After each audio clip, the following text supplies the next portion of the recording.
Welcome to Martini Time. Beautiful day here in Blackstone, the center of the world. But then you too are the center of the world. You are the world and the world is you. That changes everything. That changes everything when you see that through the heart, through the center right here. Not up here with thought, but here. So, I wrote the title of this, The March to End Adolescence. Last night, I talked about Emma Gonzalez in a metaphorical way. That she took on the she took on the suffering of her students, her classmates, and by extension, right there in front of 800,000 people, in silence, took on the suffering of all young people. Now, what is the suffering of young people? I'm looking at this from a little different angle. Adolescence, teenagers, is a passage between childhood, and the child lives in the mother's realm, and the world, which is the father's realm. So adolescence is a passage, like a little bridge, a passage from childhood to adulthood. And the passage in human societies has always been there. And in primitive societies, it's quite abrupt and violent. There is no adolescence in primitive societies.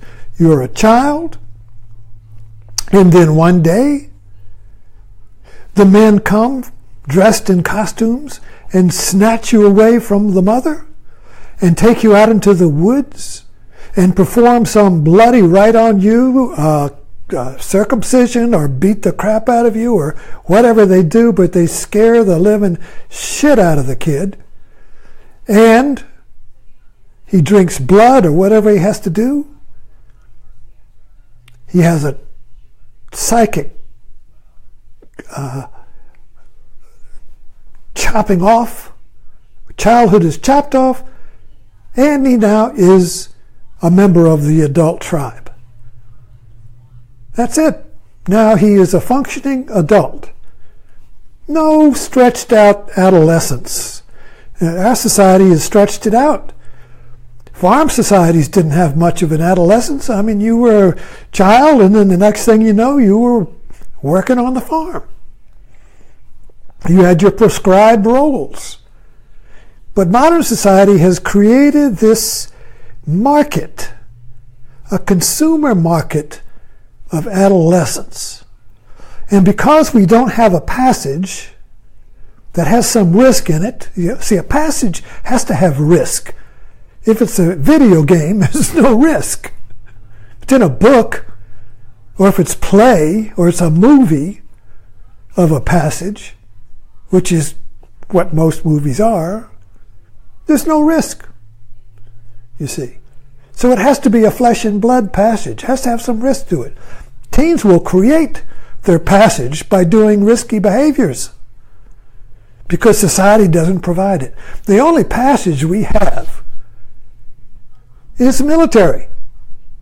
The teen is snatched out of his family mother womb, long hair, goes to boot camp, head shaved, just like Emma Gonzalez, and he becomes a Marine. Of course, now women and men are going through that. It used to be just men. Women don't have to go through this rite of passage like men do because a female becomes a woman biologically. When she has her period, she's a woman. But men have to go through a social rite because they're not biologically connected to the ground of life like women are. So they have to go through a passage rite that is an action. So the passage is done to the female But the male has to do it. You see, there's a big difference there. Therefore, women are much more grounded in life than men are.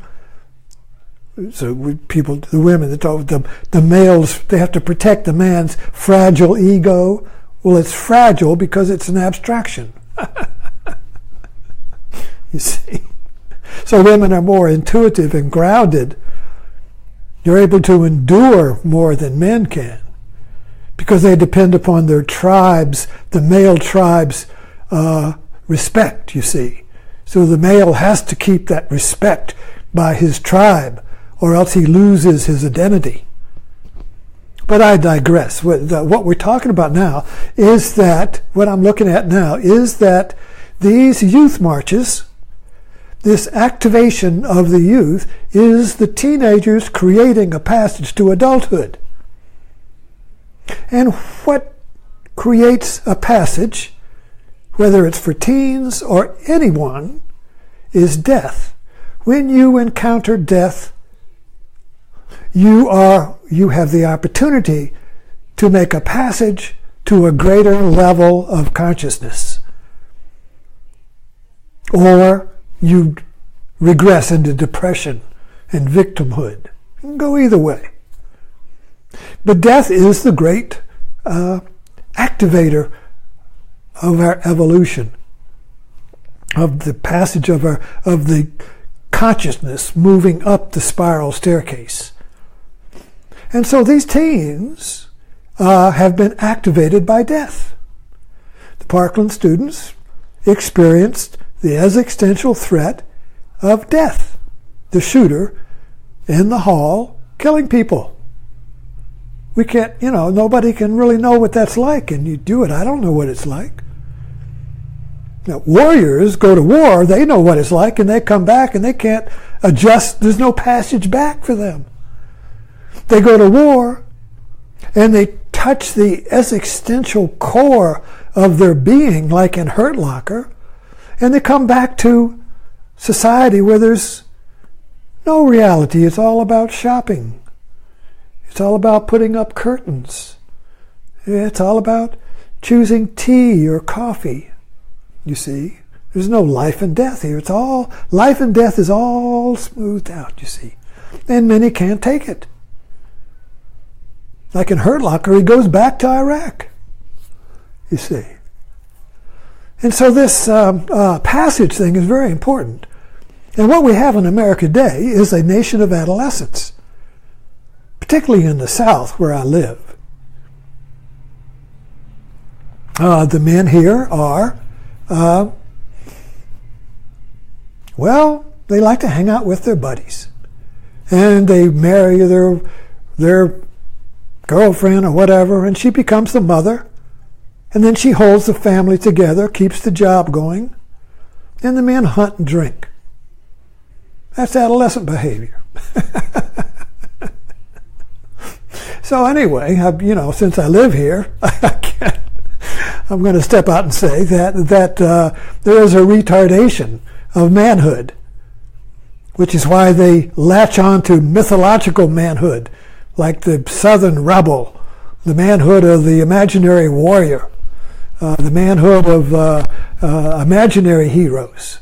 That's all adolescence. They go to movies and live in Star Wars and live in heroes and video games, imaginary passages, because they miss the real passage. It's not their fault. We live in a society that has erased the mythological and traditional rituals of passage from childhood to manhood since we left the farms, you see. So we make up little passages, and families make passages. When the teen gets the keys to the car, he has to go through a training, he has to be responsible, you see. So they're like graduating from high school as a passage, and then the next one is college, you see. And all these are non-risky passages. There's no real surgical removal of the childhood psyche from the adolescence. There's a lot of leftovers there, a lot of residual, a lot of attachment to mama, a lot of attachment to safety and security. See, the womb and the mother is security. This is why men like mistresses or lovers. They marry a woman, she becomes the mother. Security. But the call to adventure is in the porn star, Mr. Trump. The call to adventure is in the Playboy girl, Mr. Trump, you see. Mr. Trump is an arrested adolescent. We've got one for a president. You see? Arrested development. I think there was a TV program about that. We see it all the time, everywhere. If we can notice the signs, it's the problem with our society. That's why we like perpetual wars. It makes men out of adolescents. And there's a blood sacrifice. Makes heroes. And also men love to be first responders, firemen, policemen. Why? There's a sacrifice, there's risk, there's service, there's a tribe, there's an initiation, and all that. I joined the submarines when I went into the Navy in 1957. And the submarines had a ritual passage. It was not like the surface fleet. You had to learn everything on the submarine, just as it was a tribe. You know, when the child becomes a member of a tribe, he is a functioning unit. He's not a compartmentalized unit of the tribe. All of the skills of the tribe he has in himself. On a surface ship in the Navy, you only learn what your compartment is, the skill of your compartment. If you're a cook, you just know cooking. You don't know gunnery. If you're a sonarman, you just know sonar. You don't know engine. You see, everything's compartmentalized. But on the submarine, to qualify and become a submariner and get these dolphins. See the pair of opposites, the two dolphins, and see that right there. All right, that is the passage through the Scylla and Charybdis, through the pairs of opposites. That is the passage through the mother and father to adulthood. So to become an individual, a functioning, mature individual, you have to pass through the childhood archetypes of the mother and father. So that's the passage there. So anyway, just to finish up with the dolphins, so when you qualify, you learn all of the compartments of the submarine. I think there were about 9.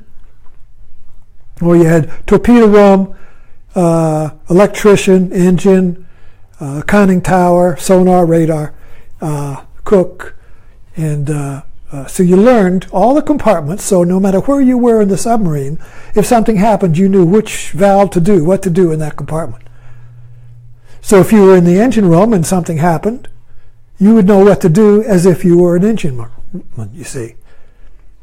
This is a different paradigm than you have on the surface. So when you qualified to get your dolphins, it used to be they would throw you overboard. They stopped doing that when the harbors got polluted. But you'd be thrown overboard. A baptism. In the same way, when sailors used to go beneath the equator, there would be a passage and they would get tattooed or thrown overboard. A baptism. So baptism is a passage. When you go join a church, you're baptized. That's a passage. But there's no death in it. There's an imaginary death. There's a ritual death, but no real risk, you see. So getting back to Emma Gonzalez and the students of Parkland, who created a passage from childhood to adulthood. So bam, they're adults right now. And we're all looking around, wow, these kids are really adult. These kids really can't, they're orators. I thought they were just taking Tide Pods and doing video games like other teenagers are supposed to do. Just stay in that little teenage womb, indifferent to the world, rebelling against the parents, wearing pull down, pants at half-mast and dye your hair and get studs in your nose. All that's artificial passage. All that's play passage. All that's pretend passage. Because they have no passage. They have to make up crap. To make up blood, pain. They have to make up pain in order to pass. You have to have pain in order to make the passage from one stage of consciousness to the next. So that's why, with even sex becomes a passage, you see. So anyway, we're looking at the Parkland students from a little wider angle, that teenagers all over the country, when you march for a cause, when you give up your video games and your movies, and your fear of stepping out and being put on TV and being pointed out, when you give up your fear of your anonymity, of being in the herd, and you step out, that's a passage. That's a passage, you see. From being anonymous in the crowd, nobody notices me, what do you have to say? When you step out and speak your voice, you have passed. You now are an individual. You now take all of humanity into yourself, and you are all humanity. You're not just a little piece of fragments, not just a snowflake. You are mankind. You are the Son of Man. So you're really modeling this here. I love this. I used to, when they have a craft show here, there was a craftsman who used to whittle crosses, and I bought a few. I love this one. Why is that? The passage is thorns. To get to the rose of resurrection, you have to go through the thorns of a passage, which requires a sacrifice. You have to give up something that is vital to you. You have to give up something that is ultimate concern to make the passage. And what is the passage from a childhood to adult? What do you have to give up to become adult that is ultimate concern, that is all you know, that is all you ever have been, is your childhood. You have to give up your childhood and its security and its mythological way of looking at the world. You have to give that up in order to become an adult. And you have to go through a passage where there's real blood and pain and sacrifice. So these people in Syria and all these other people, they don't have to make up passages with video games. They're doing it. And the teenagers with the Parkland and the March are creating their own passage where they step out of their their little teenage world of trivia and isolated indifference to putting a mic in front of their face and speaking their voice.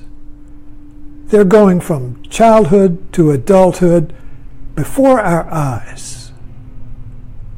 And they cry because they have just given up their childhood. They have just given up all that they know, all that they have been, their mommy and their daddy. They're giving it up. It's willingly. It's not being torn away. They're willingly giving it up. And that's the whole message of the cross. The willing participation in the sorrow of life.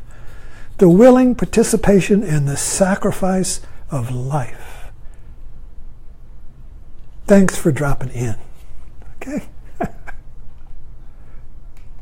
Okay, click. Here we go.